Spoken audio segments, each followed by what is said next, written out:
अस्सलाम वालेकुम students, concept clear now के प्लेटफॉर्म से मैं हूं जाहिद इकबाल आपको अपने चैनल पे वेलकम करता हूं। उम्मीद है आप सब खैरियत से होंगे, लाइफ को एंजॉय कर रहे होंगे और स्टडी को भी टाइम दे रहे होंगे। हमारा आज का टॉपिक है डोमेन थ्योरी ऑफ मैग्नेटिज्म। तो स्टूडेंट्स, आज से हमने चैप्टर नंबर 8 का आगाज कर दिया है जिसका टॉपिक है मैग्नेटिज्म। इस पूरे चैप्टर में हम मैग्नेट के बारे में पढ़ेंगे। थोड़ा सा मैग्नेटिज्म की हिस्ट्री को पढ़ लेते हैं, उसके बाद हम टॉपिक की तरफ आएंगे। कहता है magnetism finds its history to time back to the 600 before Christianity. Before Christianity का मतलब ये होता है कि हजरत ईसा अलैहिस्सलाम की पैदाइश से 600 साल पहले की बात है। अभी चल रहा है 2024, इट मीन्स कि हजरत ईसा अलैहिस्सलाम को पैदा हुए 2024 साल हो चुके हैं। उससे 600 साल और पीछे चले, इट मीन्स 2630-35 साल पहले की बात है। When the early lodestone attracting the iron was found in the region of Magnesia. एक एरिया है जिसका नाम है मैग्नीशिया। वहाँ पे एक ऐसा पत्थर मिला जो कि लोहे को अपनी तरफ खींच रहा था। लोग हैरान हो गए कि यार ये क्या चीज है। From where it takes the name magnet. तो लोगों को दूर दराज से पता चला कि मैग्नीशिया में एक चीज इजाद हुई है जो कि लोहे को अपनी तरफ खींच रही है, तो उन्होंने मैग्नीशिया की वजह से उसका नाम डाल दिया magnet. Though it dates long ago but man began to understand magnetism in the 20th century and started developing technologies on this understanding. इसको इजाद हुए बहुत अरसा गुजर गया, लेकिन 20वीं सदी में यानी 1900 कुछ में लोगों को ख्याल आया कि यार ये तो बड़े काम की चीज है, इसको हम क्यों ना इस्तेमाल करें, मुख्तलिफ चीजें इससे बनाएं। Magnetism arises due to the motion of charge particles like electrons moving around the nucleus in the atoms and charges moving in the wires in the form of electric current. तो स्टूडेंट, तब लोगों को आगे पता चला कि यार ये तो उस पार्टिकल के गिर्द जो इलेक्ट्रॉन्स घूम रहे होते हैं, ये इन इलेक्ट्रॉन्स की वजह से पैदा हो रहा होता है। जब ये मैग्नेटाइज हो जाते हैं तो एक वायर में स्ट्रेट लाइन में करंट की सूरत में आगे फ्लो भी करते हैं। Nowadays we have lot of technologies applications of magnet and magnetism। आजकल के दौर में हमने इस टेक्नोलॉजी को अपना के बहुत सारी चीजें बना रही हैं जो कि मैग्नेट और मैग्नेटिज्म की वजह से काम करती हैं। टॉपिक है डोमेन थ्योरी ऑफ मैग्नेटिज्म। तो स्टूडेंट, डोमेन का मतलब होता है जुरिस्डिक्शन, दायरा इख्तियार। हम कहते हैं ना कि ये इलाका फलां पुलिस स्टेशन के डोमेन में है, इट मीन कि ये इलाका फलां पुलिस स्टेशन के दायरा इख्तियार में है, उनके कंट्रोल में है, इस एरिया में उनका राज है।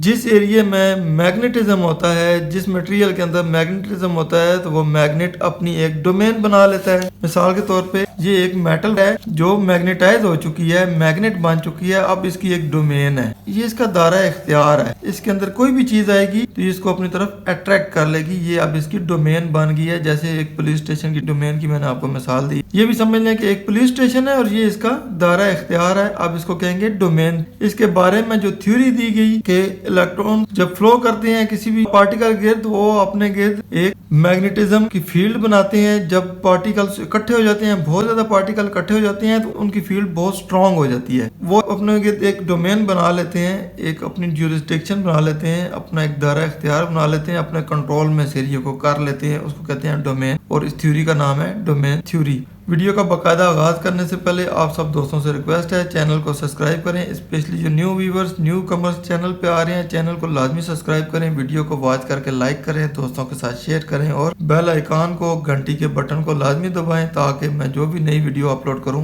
आपको ऑटोमेटिकली मिल सके। वीडियो का बाकायदा आगाज करते हैं। Domain theory of magnetism. As we know everything around us is made up of atoms. अब हम जानते हैं कि हमारे गिर्द जितनी भी चीजें हैं वो सारी एटम से बनी हुई हैं, चाहे वो सॉलिड है, लिक्विड है, गैसेज है या प्लाज्मा है, सबके अंदर एटम्स मौजूद हैं। Having massive central body with positive charge known as nucleus and light particles with negative charges called electrons orbit around the nucleus. Students, atom की बनावट इस हिसाब से होती है, सेंटर में न्यूक्लियस होता है और उसके गिर्द इलेक्ट्रॉन्स ऐसे मूव कर रहे होते हैं। न्यूक्लियस के अंदर हैवी किस्म के पार्टिकल्स होते हैं जिनको प्रोटॉन्स कहते हैं, जो कि पॉजिटिव चार्ज होते हैं, प्लस इनके साथ न्यूट्रॉन्स भी इकट्ठे हुए होते हैं। तो ये सारे प्रोटॉन्स और न्यूट्रॉन मिलके न्यूक्लियस बनाते हैं। न्यूक्लियस के गिर्द ऐसे चक्कर लगा रहे होते हैं, वो लाइट पार्टिकल होते हैं जिनको इलेक्ट्रॉन्स कहते हैं। तो एटम की बनावट ये होगी कि सेंटर में न्यूक्लियस हो गया, न्यूक्लियस में दो चीजें होगी, प्रोटॉन्स प्लस न्यूट्रॉन्स, ये दोनों हैवी होते हैं, ये सेंटर में होते हैं। इलेक्ट्रॉन जो कि नेगेटिव चार्ज होता है, इनके गिर्द चक्कर लगा रहा होता है, ये पॉजिटिव चार्ज है, ये न्यूट्रल चार्ज है। पॉजिटिव और न्यूट्रल इकट्ठे रह सकते हैं, इसलिए ये न्यूक्लियस में इकट्ठे हो जाते हैं, लेकिन पॉजिटिव और नेगेटिव इकट्ठे नहीं हो सकते। तो इनके दरमियान एक अट्रैक्शन होती है जिसकी वजह से ये इलेक्ट्रॉन इलेक्ट्रॉन्स इनके गिर्द चक्कर लगाने शुरू हो जाते हैं। In the late 20th century we found that the basis of magnetism is the motion of charge particles. अब लेट 20th सेंचुरी का मतलब यह है कि 1980s में या 90s में या 75 के बाद लोगों को पता चला कि ये जो मैग्नेटिज्म होता है इलेक्ट्रॉन के फ्लो की वजह से होता है, इसके मोशन की वजह से होता है। ये चूंकि न्यूक्लियस के गिर्द मोशन कर रहा होता है, मूवमेंट में होता है, इस मूवमेंट की वजह से मैग्नेटिज्म पैदा होती है। उससे पहले लोग इसको एक पत्थर ही समझ रहे थे कि एक स्टोन है जो लोहे को अपनी तरफ खींचता है, पता नहीं था कि क्यों खींचता है। ये चूंकि चार्ज पार्टिकल होते हैं move around the nucleus in all atoms producing magnetism. Her atom में ये ऐसे घूम रहे होते हैं, ये चार्ज पार्टिकल होते हैं, नेगेटिव चार्ज होते हैं और इनकी वजह से मैग्नेटिज्म डेवलप होती है। ये देखिए ये न्यूक्लियस है, न्यूक्लियस के गिर्द इलेक्ट्रॉन्स ऐसे मोशन कर रहे हैं। जब ये मोशन करते हैं इनकी फोर्स जो पैदा होती है नॉर्थ और साउथ डायरेक्शन में पैदा होती है। फोर्स इधर से खींचेगी और नीचे की तरफ जाएगी, नॉर्थ और साउथ की तरफ इसकी फोर्स जनरेट होगी। So for a single atom each electron produce a small amount of magnetism as shown in figure 8.1। अब ये फिगर 8.1 में एक सिंगल एटम बताया गया है कि जिसके इलेक्ट्रॉन फ्लो कर रहा है और ये चार्ज पैदा कर रहा है, स्मॉल अमाउंट ऑफ मैग्नेटिज्म पैदा कर रहा है। For a single electron loop a tiny magnet is produce which has two poles called the north pole and the south pole. जब लूप का मतलब होता है आपस में एक ताल्लुक कायम कर लेना। जब सिंगल इलेक्ट्रॉन न्यूक्लियस के गिर्द लूप में होता है, उसके कांटेक्ट में होता है, तो एक छोटा सा मैग्नेट बन जाता है, अपने गिर्द एक छोटी सी फोर्स प्रोड्यूस कर देता है जिसको मैग्नेटिक फोर्स कहते हैं और ये नॉर्थ और साउथ डायरेक्शन के गिर्द जनरेट करता है क्योंकि ईस्ट और वेस्ट ये सर्कुलेट कर रहा होता है और नॉर्थ और साउथ में वो फोर्स जनरेट हो रही होती है। समझ लें कि इसके एक्सिस के गिर्द नॉर्थ और साउथ में ये फोर्स जनरेट हो रही होती है। Spinning nucleus also produce some amount of magnetic field but it is negligibly small and the spin motion of electrons also produce a tiny magnetism has we take the magnetic field of atoms only due to orbital motion of electrons.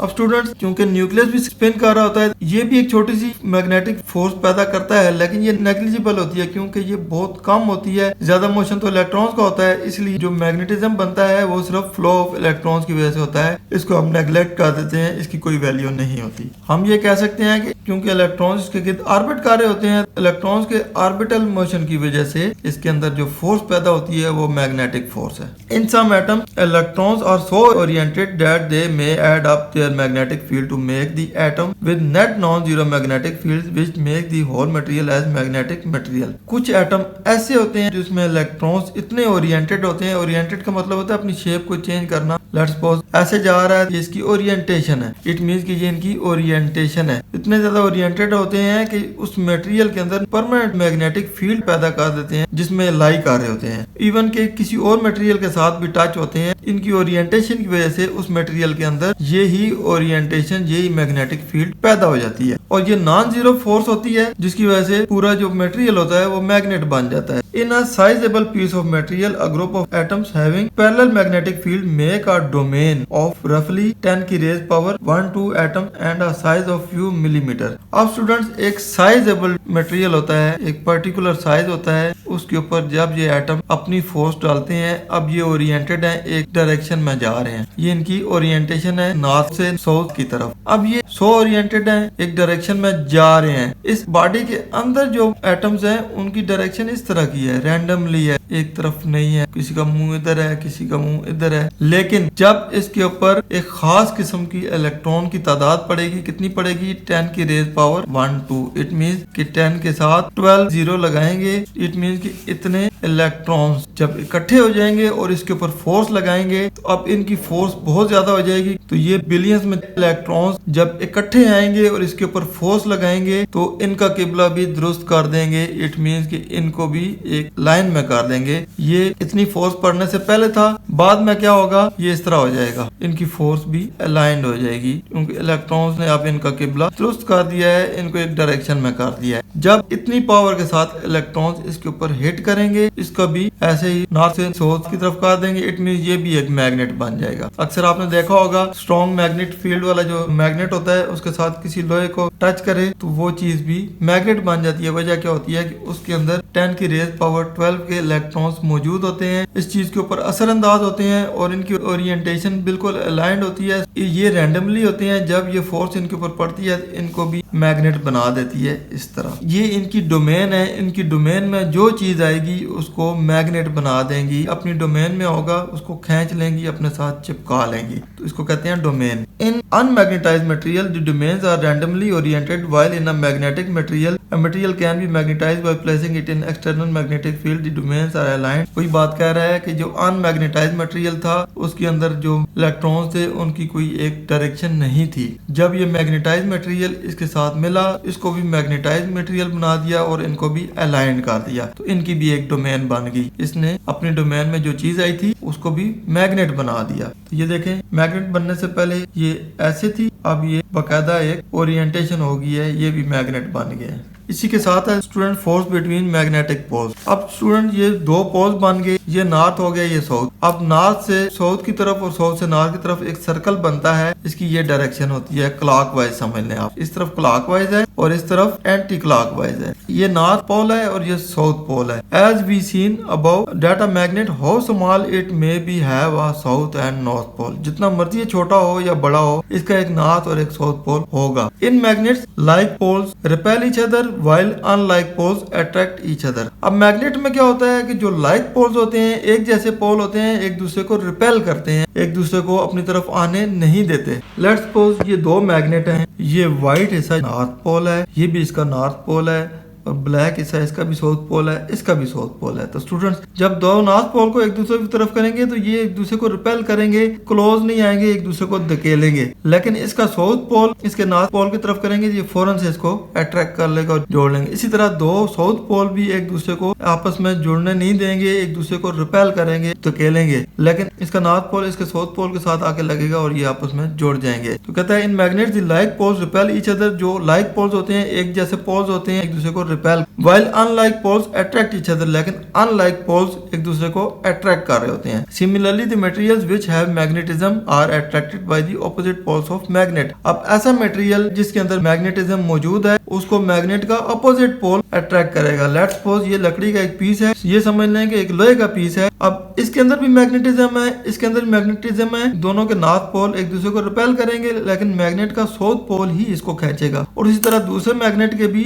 एक जैसे पोल को ये repel करेगा और opposite को अपनी तरफ खींचेगा। कहता है magnetic material can also attract opposite poles of other magnetic materials. अब दो मैग्नेटिक मटेरियल्स हैं, वो दूसरे के अपोजिट पोल्स को अपनी तरफ अट्रैक्ट करेंगे और लाइक पोल्स को रिपेल करेंगे। तो स्टूडेंट्स, ये था हमारा आज का टॉपिक, जिसमें हमने डोमेन थ्योरी ऑफ मैग्नेटिज्म के बारे में पढ़ा कि मैग्नेट अपने गिर्द एक डोमेन बना लेता है, एक जुरिस्डिक्शन बना लेता है, एक एरिया ऑफ कंट्रोल बना लेता है। इस एरिया में इसका राज होता है, जो चीज इसके एरिया में आती है, अगर वो मैग्नेटिक मटेरियल है तो उसको अपनी तरफ खींचेगा, जैसे लोहा हो गया, कॉपर हो गया, इन चीजों को अपनी तरफ खींचेगा। लेकिन नॉन मैग्नेटिक मटेरियल है, उनको अपनी तरफ नहीं खींचेगा। इसके अंदर जो एटम्स होते हैं, उनके जो इलेक्ट्रॉन्स होते हैं, उन इलेक्ट्रॉन्स की वजह से ये मैग्नेटिक फील्ड क्रिएट होती है। उन इलेक्ट्रॉन्स को किसी ऐसी मटेरियल के साथ लगा दें जिसके अंदर मैग्नेटिज्म मौजूद नहीं थी, लेकिन वो मैग्नेटिक मटेरियल थी, जैसे आयरन हो गया या कॉपर हो गया या सिल्वर हो गया, तो ये उसके अंदर मैग्नेटिज्म जनरेट कर देगा। कैसे कर देगा कि इसकी जो नेगेटिव चार्ज पार्टिकल इलेक्ट्रॉन्स हैं, एक ओरिएंटेशन इनके अंदर, जब इतनी पावर के इलेक्ट्रॉन्स इकट्ठे हो जाएंगे, उस मटेरियल के ऊपर पड़ेंगे, उनका जो ओरिएंटेशन थी उसको अपने हिसाब से सीधा कर लेंगे। जो ही ये मैग्नेटिक फील्ड उसके ऊपर पड़ी, उसकी डायरेक्शन भी इसी तरह अलाइन कर दी, उसको भी मैग्नेटिक फील्ड में कन्वर्ट कर देंगे और ये चीज भी मैग्नेट बन जाएगी। उम्मीद है आपके सारे कंसेप्ट क्लियर हो गए होंगे, बहुत कुछ सीखने को मिला होगा। वीडियो पसंद आए इसको लाइक, दोस्तों के साथ शेयर करें और जाहिद इकबाल को दुआ में याद रखें। इंशाल्लाह नेक्स्ट इन्फॉर्मेटिव वीडियो के साथ जल्दी आपकी खिदमत में हाजिर होऊंगा। तब तक इजाजत दीजिए, अल्लाह हाफिज।